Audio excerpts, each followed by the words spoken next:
Sir ശത്രുവിന്റെ കടക്കാരെ സെറ്റിൽ ചെയ്യുന്നൊരു മഹാനാണെന്ന് ഞങ്ങൾ അറിഞ്ഞു. ആ ഹരികൃഷ്ണൻ ഞങ്ങൾക്ക് കാശ് തരാനുണ്ട്. സാറിന് വേണ്ടി അങ്ങയുടെ മകളുടെ മഹനീയ സാന്നിധ്യത്തിൽ ഞങ്ങളുടെ കാശ് ഞങ്ങൾക്ക് തന്നെന്ന് പറഞ്ഞുകൊള്ളാം. വേണമെങ്കിൽ അവന് വേറെ പെണ്ണും മക്കളും മക്കളുടെ മക്കളും ഉണ്ടെന്ന് മാത്രമല്ല, അവൻ ആഗോള ആഭാസനും സാമൂഹ്യ പ്രക്ഷുബ്ധനും വെഞ്ചർ പുത്രനുമാണെന്ന് പറയാം. അർത്തറയിലേക്ക് എടുക്കട്ടെ. അപ്പൊ ഞങ്ങളുടെ കാശ് നിങ്ങളെ ആരാ ഇങ്ങോട്ട് കടത്തി വിട്ടത്? സാറ് വിഷയത്തിൽ നിന്ന് തെന്നി മാറുന്നു. സാറ് ആന്റിപ്പറ്റിക്ക് കാശ് കൊടുത്ത കാര്യം ഞങ്ങൾ അറിഞ്ഞു. അതെന്റെ ഇഷ്ടം. ആ ഇഷ്ടം ഞങ്ങളോടും കൂടി കാണിച്ചൂടെ? ഒന്ന് കടന്നു പോകുന്നുണ്ടോ? എന്നാ വാ പോയിട്ട്. എവിടെ പോണു?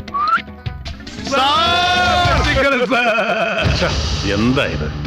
കാശ് നിങ്ങളുടെ കൺമുമ്പിൽ തന്നെയുണ്ട്. നിങ്ങളത് കാണാഞ്ഞിട്ടാ. കണ്ണു തുറന്നു നോക്ക്. കാണുന്നില്ലല്ലോ. അതല്ലടോ, അവൻ എഞ്ചിനീയറിംഗ് പാസ്സായ പയ്യനല്ലേ, കാണാനും തെറ്റില്ല.